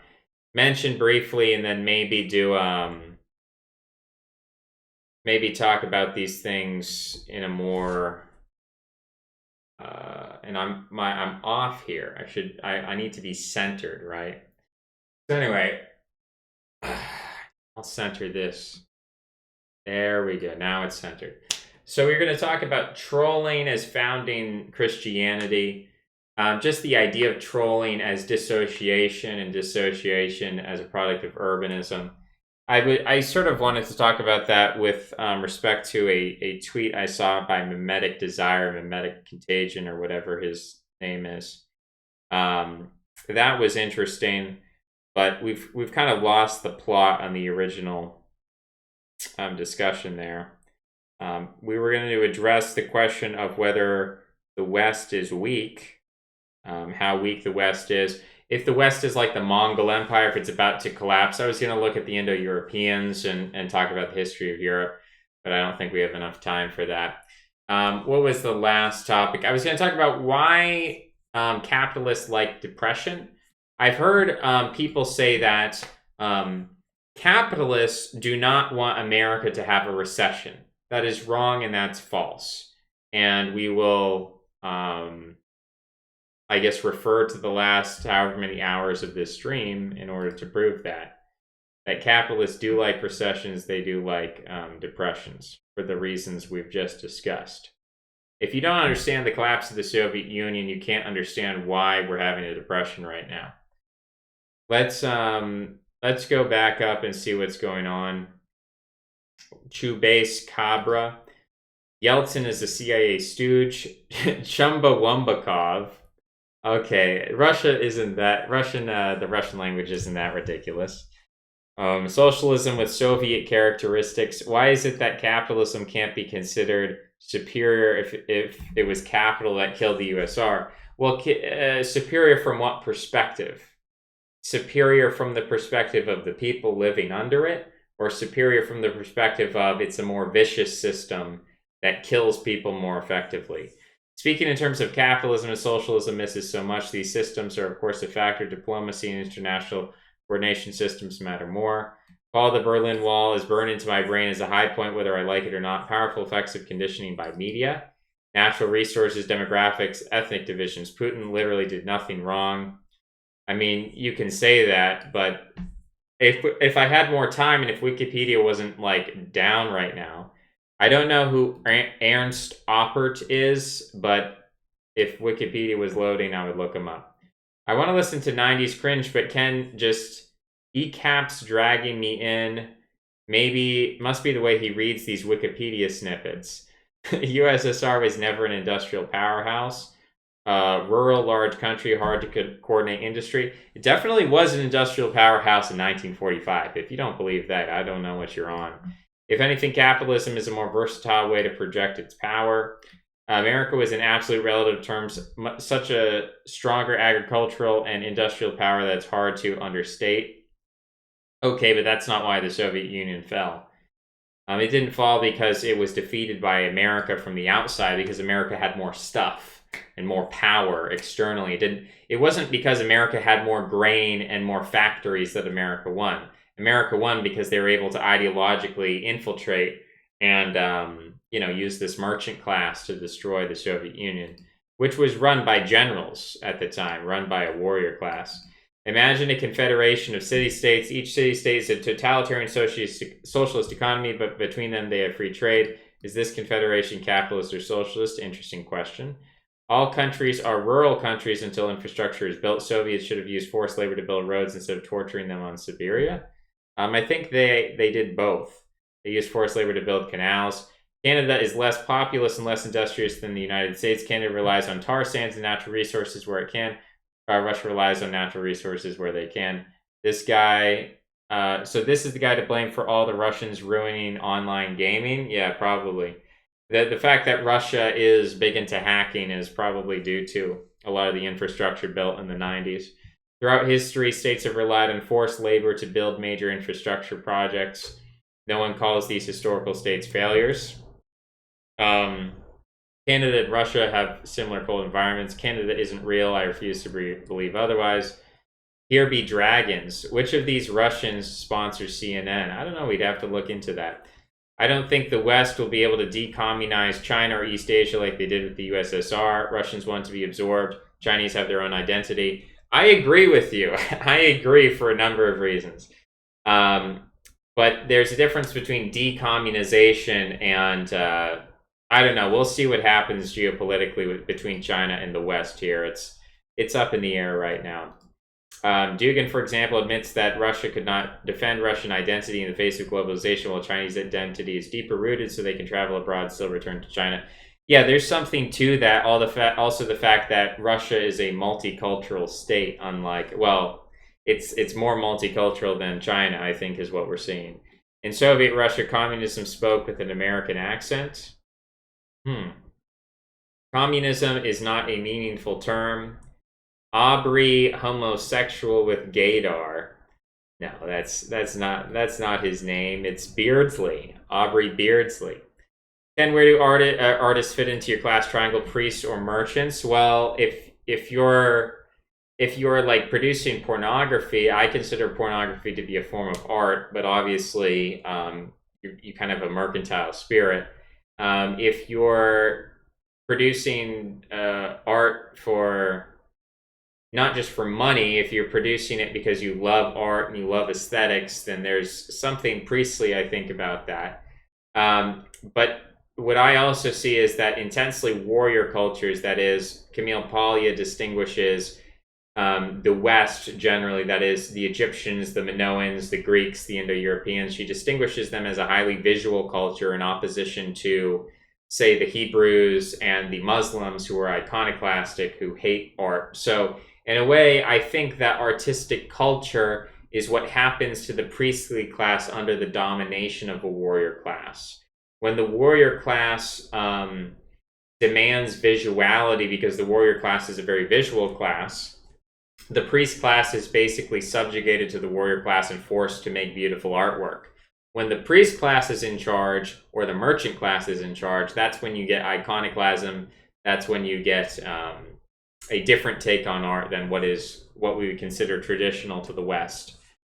The Western epic, I think, the concept of the epic. And I'm actually going to look up the Wiktionary. I believe epic is a Greek word, but I think Wiktionary is down as well because Wikipedia is down as well. This is terrible. What if I just search epic etymology? There's got to be other etymology websites. Wikimedia is down. This is terrible. Epic, origin and meaning of the word, from epic, from epicus, from epikos. Okay. From epos, a word, a tale, a story, promise, prophecy, proverb, poetry, and heroic verse. Yeah, I mean, maybe epic isn't the best word. Maybe heroic. Let's look up heroic or just hero etymology, which I'm guessing is also Greek. Hero, a man of superhuman courage. From Greek heros, demigod, a protector or defender. From sier, to protect, a man who exhibits bravery. So I would say that that probably gets at what I'm trying to talk about here. A heroic culture, a culture of heroes where heroes are worshipped as demigods. That's the kind of culture that produces the visual tradition of the West broadly, as opposed to, Abrahamic, Hebrew, and Islamic culture, where art is very geometrical, it's very architectural, it's very Pythagorean, it's very numerological. It's not focused on the visual, it's not focused on the heroic. Coming to meet the West, Russia failed. We lost our country. We almost lost our soul. In the last moment Putin appeared, our situation was extremely critical, entering globalization. We accepted it too deeply. We let it too deep into our system. It almost destroyed our society. That's a Dugin quote. I think that's kind of a silly quote because Russia didn't lose its soul in the 1990s. Russia lost its soul in the 1980s. The 1980s was a disaster for the Soviet Union, in which all of these enemies of communism were allowed to profligate. And then, of course, they sort of wreak the wreckage in the 90s. But the disaster is the 1980s. It's the iceberg model of things. Wikipedia just told Kenneth it's time for bed. Yeah, maybe it's true, but I want to finish reading the comments. And coming into a world that is not Chinese, is organized on a completely different set of concepts and values, it's easy to lose identity. Maybe not for China, as we've discovered that your identity is so strong that you can accept this challenge. This is the difference between Chinese and Russian history. Weren't the Chinese radically changed by Maoism? Or when are you going to write your book? Well, I've written like 40 pages. Arvil gave you credit for the creation of the minoritarian sociological strategy. Of course, I didn't invent the strategy. I identified the strategy and I gave it a branding that I thought would be useful. But I mean, I'm trying to write a book in the Discord if people want to help me out. I'm trying to conduct research. I'm conducting research right now. I mean, all of this theoretically could go into a future book, but it's a lot easier to just read Wikipedia articles and stream that and talk about it than to sit down and write a book. But I have tried. You know, if somebody wants to pay me 40 grand, I'll just sit around writing a book all day. But until then, it's just a hobby. So Western bankers built up the USSR as a client state, and then Stalin went rogue. Is this true? The mold bug revamped John Birch's story of events. I mean, it's a little bit more complicated than just yes or no. Sort of, but not fundamentally. Red Guards were bullies. They didn't smash family tombs and ancestral sites, bedrock of Chinese identity. More of an aesthetical radicalism, popular with Western CIA liberal idea that everything meaningfully Chinese about China was gutted during Cultural Revolution. Mao harkened back to old radical Chinese figures from the Han Dynasty to defend their actions and craziness. The Chinese are an advanced form of materialism. Look at their libido. They will fall with the West. Your only hope is reading the Book of Mormon in Mexico. Yeah, well, okay. Funny. Dugin doesn't seem to think that's the case. I think it will stand. There's too many people predicted that the Chinese government system would collapse ever since 1979. They're pretty resilient. Yeah, interesting that people in 1980 were predicting the Soviet Union would go on forever, and instead it collapsed. And people now are like, oh, China's going to collapse. Well, we'll see. We'll see what happens. CFR was set up by Rockefeller, basically the Anglo establishment that's the target of well-worn conspiracy theories. Yeah, I believe that's correct. Anglo elite is not real, it's a cope. No, that itself is a cope. Eurasianist archive, Dugin lectures in Shanghai, very interesting. Anglo elite is not real, incredible theory. Desperate attempt to construct a narrative around controlling the collective libido of society. Where does popular character come from if not from institutions? Idea that history is organic emergence is cope. The password for the unipolar world is I'm an individual, let me in. Can't say what's really going on. You need to watch Naruto on stream. Well, if you want to buy the Naruto franchise for a couple million, then I'd be happy. Or if you can get me a letter from the Naruto Corporation, and then I can stream it on the channel. But until then, you got to do your part. Zizek is overrated. Password for a unipolar world is selling your country out to Clinton Foundation. Yeah, funny how Hillary sold America's uranium to Russia and then accused Trump of selling out to Russia. The fact is that no one's selling out to Russia. People are selling out to Anatoly Chubais. That's what's going on. Nate, late night conspiracy mode. When will Ken Brown join me on Radio 5150? I don't know. If you make wiser choices about who you associate with, I would consider it. But until then, I'm going to pass. If Ken doesn't delete this stream, he will have problems. I don't know that I will have problems. I think I've just read Wikipedia articles. Is there any alternative to minoritarianism? Kenneth isn't creative enough to think outside this dynamic. Wow, that's like a very bad criticism. I don't even, should I even bother to respond to that? Is there any alternative to minoritarianism? Okay, what's the opposite of a minority? It's called a majority. It's called majoritarianism. Kenneth isn't creative enough to think outside this dynamic.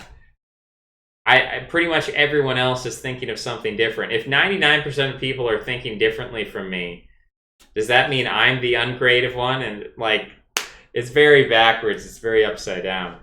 Flows from the warrior class, but manifested through the priest class? I would say so.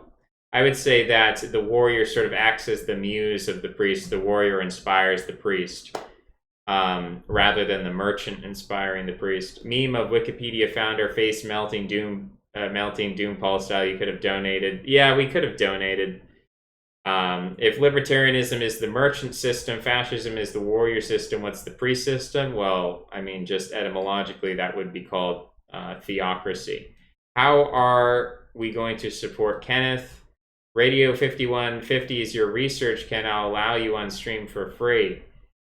Okay, or I could just do this stream here, or you could just restream my stream. That's also another option. Then I would be on your stream. So we've got a lot of options, but I think we've done 2 hours. So we're going to end it here and play the outro. Thanks for watching. Thanks for listening. Thanks for checking in. And I will see you next time. I was going to do a stream on DLive where possibly we would do something fun over there. I may play a quick game of chess. And that's about it. All right. Bye-bye.